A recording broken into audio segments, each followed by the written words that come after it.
Oh, have I got a video for you? Yes, I'm gonna get ranty and stuff. On this video, we're gonna talk about the different ways autistic people can refer to themselves using what we call person-first language versus identity-first language. And we'll find out what is becoming the increasingly preferred way for autistic people to identify themselves.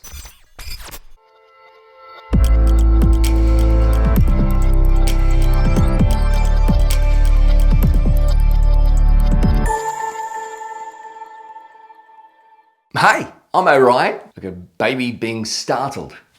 I'm autistic, that's why some people like to call me that autistic guy. Well, welcome to my channel. And since my diagnosis later in life, in adulthood, I've decided to devote my time to advocate for the autistic community. Now, I do that through my podcasts, my blogs, and these YouTube videos. So, if that sounds like something you'd be interested in, fantastic.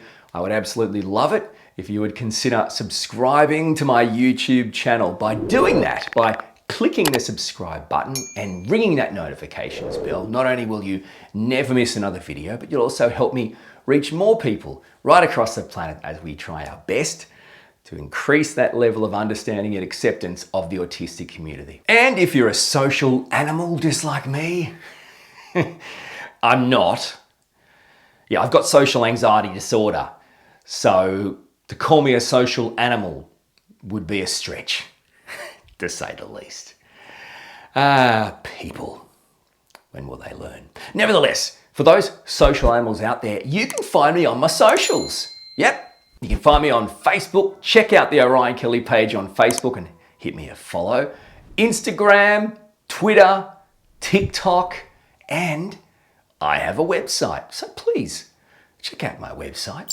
It's orionkelly.com.au. Now, on my website, literally everything in one spot. All my podcasts, all my blogs, all my YouTube videos, info about me, and you can even get in touch and say hey. All right, let's get to this discussion on the agenda today, talking through the different ways autistic people can refer to themselves.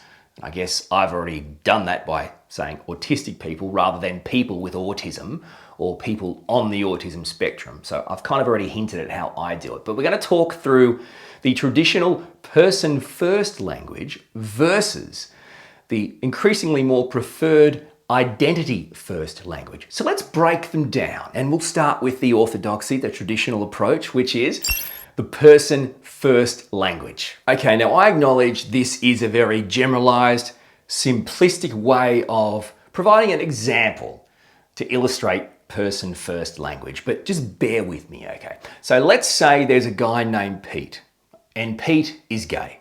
He was born gay, and that's his sexuality. Utilizing the person-first language, Pete would say, "Hi, I'm Pete, and I have gayness," rather than the obvious, "Hi, I'm Pete, I'm gay." So, for Pete's sake, stick with me. Now, when we talk about people with disabilities, so we're in the disability context now, we have to look at the traditional medical model of identifying people with disabilities. In my view, the way I see it, the medical model tends to view the person as separate from their disability, therefore indicating in some way that person who is separate from their disability can in some way separate from their disability, can turn it on or off. The medical model also places the focus on the disability as the cause of being disabled. Does that make sense?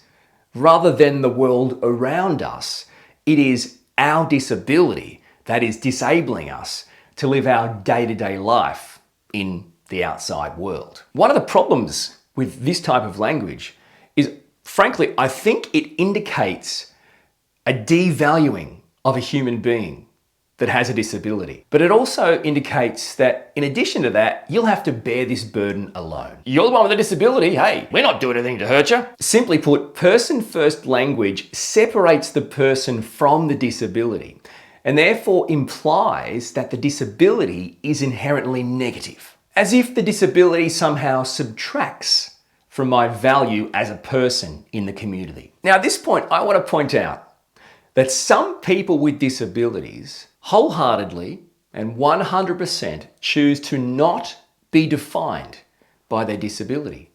And that makes sense. Everyone's disability is different. For example, there may be someone who requires a wheelchair. Without a wheelchair, they can't really get around in the world. But of course, they don't see the wheelchair as a definition of them. They define themselves as a person who just happens to use a wheelchair. So I have total respect for that. But I'm talking, as you can tell from my YouTube channel, from an autistic point of view, and more importantly, from my personal perspective as an autistic person. And as an autistic person, in my opinion, person-first language is extremely problematic. The simple facts are, you are born autistic. You die autistic. You either are born autistic or you are not. But if you are born autistic, you're born with a differently wired brain. So the brain being different to neurotypical brains or other people who aren't autistic or neurotypical is what defines an autistic person. And correct me if I'm wrong, because I may well be. I only did the first 3 years of medical school. But without a brain, you are dead. If you take away what makes me autistic, my brain, I will cease to exist. It can't be separated. Autism, an autistic brain, is intrinsic to an autistic person's identity. And although the person-first language developed by the medical model, I agree that it was created in good faith. But it doesn't change the fact that it is a group of people dictating to another group of people how to identify themselves. Every person is different. Every disability is different. Even if you have the same disability as someone else, you experience it in a different way. From my point of view, I don't have autism. I don't suffer from autism. I'm not on the autism spectrum. I'm on the earth. I was born on planet Earth. I'm on Earth. So the idea that you can be on your spectrum and I'm on mine, I don't get it. You're either autistic or you're not. Everyone's different. We've established that. So what's with the spectrum? I just need to take a little bit of a deep breath. And everyone's peaceful again. All right. Thank goodness we're done with person-first language. So now let's talk about what is becoming increasingly preferred, and that is identity-first language. Okay, so let's break this down. For the most part, identity-first language views a person's disability as who they are, rather than a problem or an issue or a disease that needs to be cured or fixed. The simple act of saying, I'm Orion, I'm autistic, in my view, validates my ability to grow, to thrive, to lead a meaningful life, to improve my quality of life. But potentially, even more importantly, it tells the world I'm not ashamed of my disability. Now again, as I said earlier, not all people with disabilities want to be defined by their disability. And that's because everyone's disability is experienced differently and every disability is different.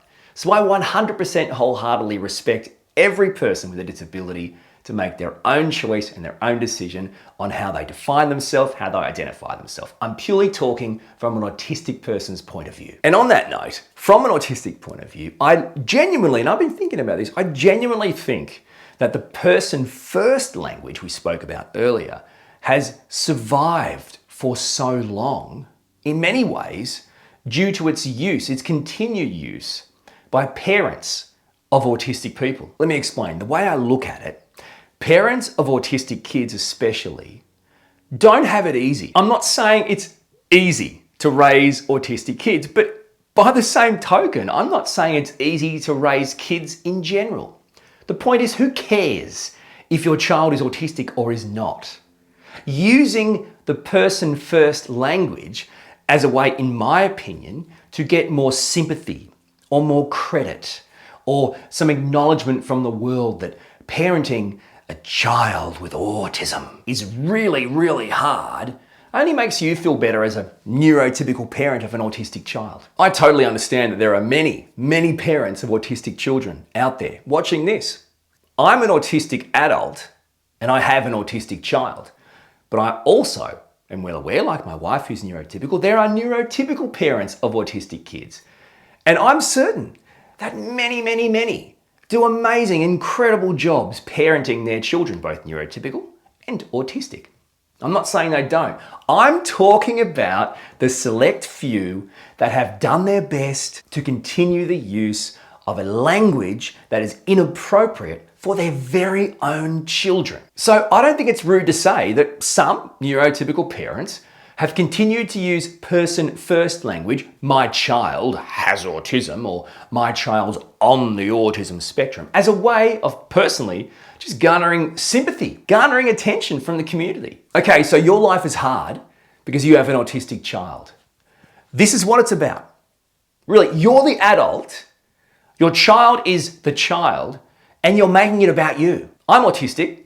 I've been an autistic child, I have an autistic child, and I can tell you, if you are a neurotypical parent and your focus is using phrases and titles that help you feel better about yourself, as if in some way you get more credit from the community because you're not raising a child, you're raising a child with autism, I think you're being really selfish. But more importantly, I think you've completely forgotten that if you think your life is hard, imagine being your autistic child living in a life from birth to death on a world not built for them. A neurotypical person complaining about how hard their life is around a child of theirs who's autistic and has to live in a world made for neurotypical people. Seriously, you're not the one who's autistic in this relationship. And frankly, if you're not autistic, you have no right to tell an autistic person how to refer to or identify themselves. And like I've pointed out in this video, I'm an autistic person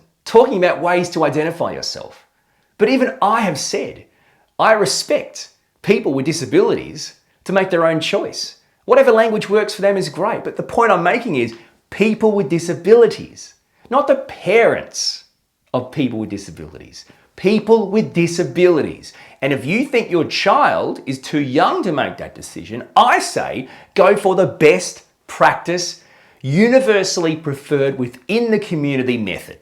Wouldn't that make a lot more sense? My child's too young to decide, so in the meantime, let's go with what the community accepts as the best practice of the time, which is not person-first language. Because being neurotypical, not autistic, and thinking you have the insight into making the call is really, it's just plain wrong. Because being autistic is a different way of experiencing and interacting with the world around us, rather than an impairment or a negative experience. The other argument I hear a lot from parents of autistic children, or neurotypical parents especially, is they don't want their child to be labelled. Oh, I don't want them to be defined by the autism. But for the autistic brain inside your child's head, they would not exist. The way I see it, you can't acknowledge the value and worth of an autistic person without recognizing their identity as an autistic person. So referring to an autistic person as a person with autism, or a person who has autism, or a person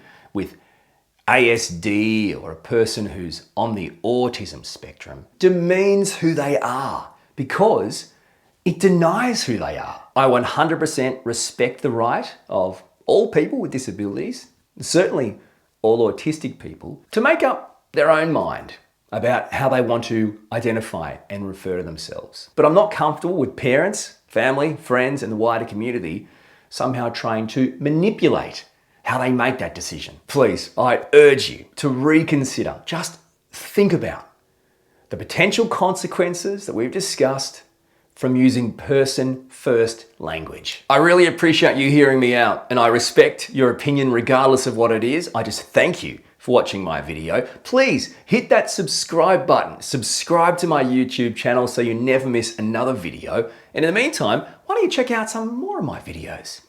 Be something to click right now.